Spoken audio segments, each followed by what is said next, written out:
Hello friends, કેમ છો બધા મજામાં હશો તેવી આશા અને શુભેચ્છાઓ. તમારા બધાનું સ્વાગત છે આપણી રેસીપીની ચેનલ સિલ્વર સ્પૂન હીરુઝ કિચનમાં. હું છું હિરલ ગામી. તો આજે આપણે સરસ નવી રેસીપી જોઈશું. આજે આપણે એકદમ ચટાકેદાર અને નવા ટેસ્ટનું શાક બનાવવાના છીએ, તે પણ સૂકી તુવેરમાંથી.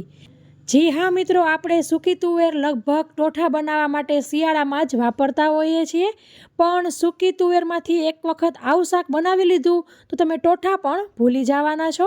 તો ચાલો ફ્રેન્ડ્સ, મોડું કર્યા વગર જોઈ લઈએ એકદમ ટેસ્ટી ચટાકેદાર એવું શાક.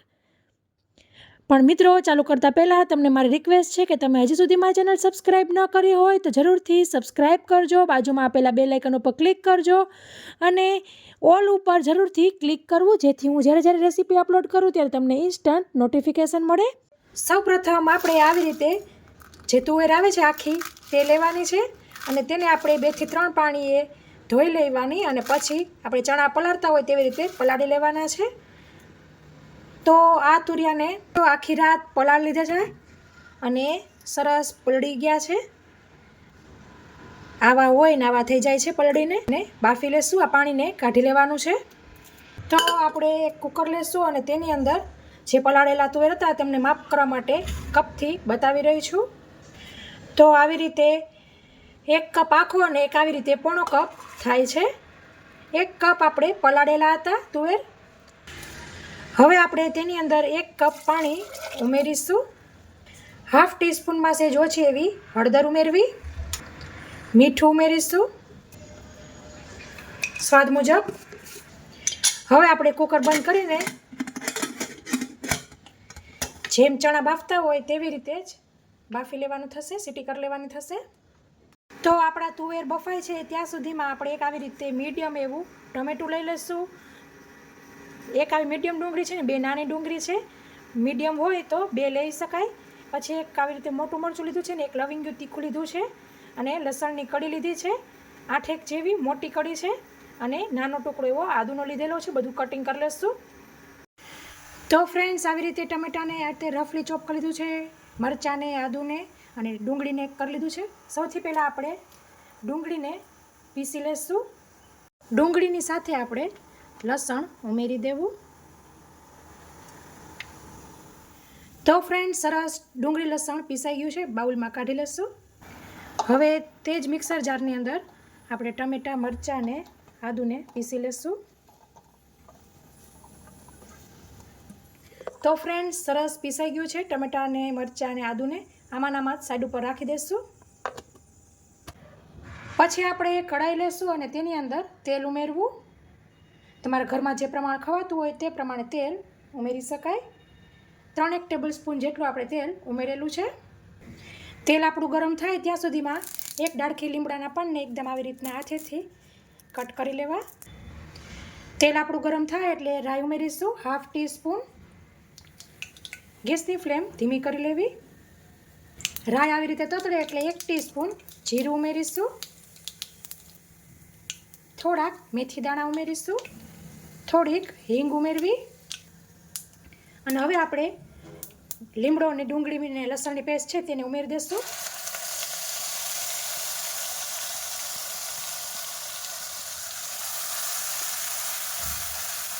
સરસ મિક્સ કરી લેવું.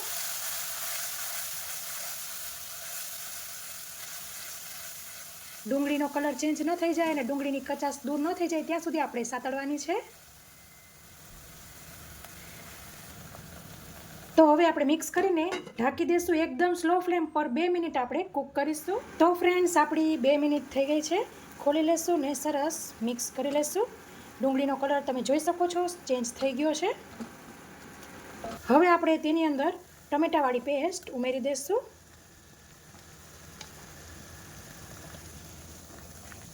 મિક્સ કરી લેવું.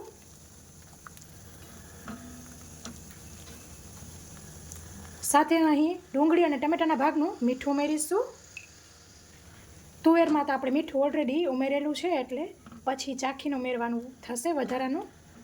મિક્સ કરી લીધેલું છે. પાછું આપણે ઢાંકીને 2 મિનિટ માટે એકદમ સ્લો ફ્લેમ પર કૂક કરીશું. બાઉલમાં આવી રીતે અડધી ટેબલ સ્પૂન વરિયાળી લેશું. અડધી ટેબલ સ્પૂન સૂકા ધાણા લેવા અને આવી રીતે અડધી ટેબલ સ્પૂન સફેદ તલ લેશું. આવી રીતે 1 ટેબલ સ્પૂન સિંગદાણા લેશું. તો આ બધી વસ્તુને આપણે આવી રીતે નાના વઘારિયામાં લઈ લેશું અને શેકી લેવાનું છે. શરૂઆતમાં આપણું વઘારિયું ગરમ થાય ત્યાં સુધીમાં ફાસ્ટ ફ્લેમ રાખવી, પછી આપણે આવી રીતે સ્લો ટુ મીડિયમ ફ્લેમ કરી લેવાની છે.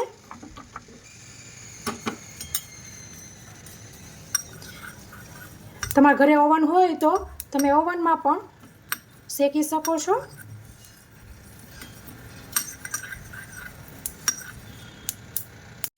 તો હવે ગેસની ફ્લેમ બંધ કરી તેને વાટકામાં કાઢી લેવાના છે, જેથી બળી ન જાય, અને તેને ઠંડા થવા દેશું. તો સાથે આપણું કુકર પણ થઈ ગયું છે, તેની મેળે વરાળ નીકળી ગઈ છે. ખોલી લેશું.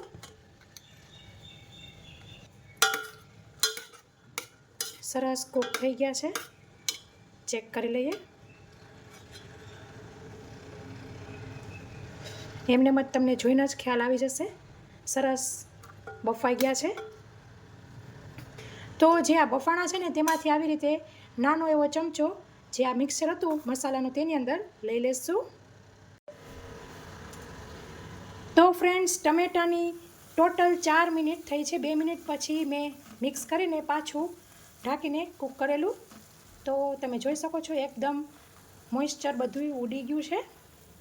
હવે આપણે રેગ્યુલર મસાલા કરી લઈશું. તો થોડીક ડુંગળી ટમેટાના ભાગની જ આપણે હળદર ઉમેરીશું, લાલ મરચું ઉમેરીશું 1 ટીસ્પૂન ધાણા જીરું ઉમેરીશું અને મિક્સ કરી લેવું.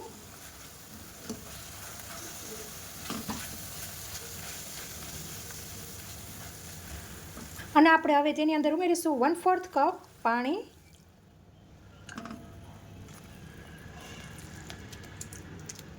જેથી આપણા મસાલા બળે નહીં.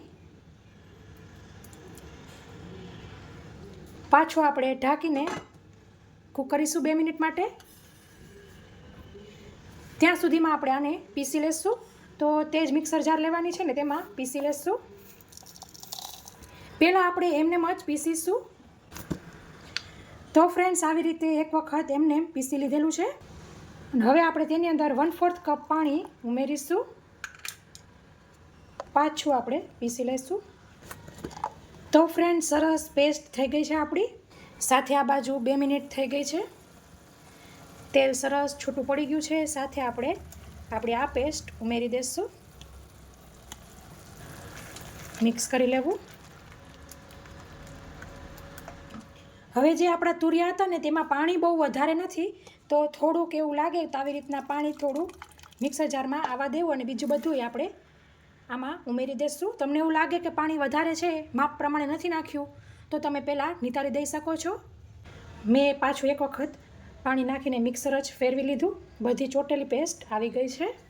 સાથે આપણે અડધી ટીસ્પૂન છોલેનો મસાલો ઉમેરવાનો છે. તમે કોઈ પણ પંજાબીનો કે ગરમ મસાલો કિચન કિંગ ઉમેરી શકો છો. મિક્સ કરી લેશું.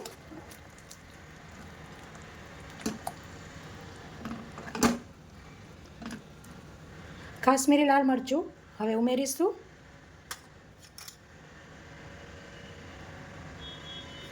તો 1 મોટી ટીસ્પૂન ઉમેરેલી છે. મિક્સ કરી લેવું. બહુ જ સરસ સુગંધ આવી રહી છે મિત્રો. મિક્સ કરીને આપણે ઢાંકી દઈશું. અને હવે આપણે સ્લો ફ્લેમમાંથી મીડિયમ ફ્લેમ કરવાની છે. 2 મિનિટ માટે આપણે કૂક કરીશું. તો ફ્રેન્ડ્સ, આપણી 2 મિનિટ થઈ ગઈ છે. ખોલી લઈશું. હવે અહીં હું ગળપણ કે ખટાશ નથી ઉમેરતી. નેચરલ જે ટમેટાની ખટાશ છે તે જ રાખીશું. અને ગળપણ કે લીંબુ નથી ઉમેરતી. તમારે ઉમેરવું હોય, તમને ભાવતું હોય તો તમે ઉમેરી શકો છો. તો હવે આપણે ગેસની ફ્લેમ બંધ કરી દઈશું. છેલ્લે આપણે કોથમીર ભભરાવી દઈશું અને મિક્સ કરી લેવું. મસ્તીનું આપણું આખી તુવેરનું શાક બિલકુલ રેડી છે. તો આપણે તેને સર્વિંગ બાઉલમાં લઈ લઈશું.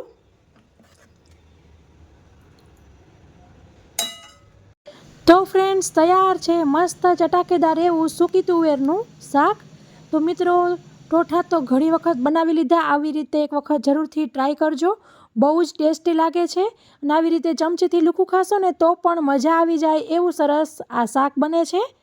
તો આ રેસીપીમાં આટલું જ. ફરી મળીશું એક નવી રેસીપી સાથે. ત્યાં સુધી આવજો. Thank you. બાય. જય શ્રી કૃષ્ણ.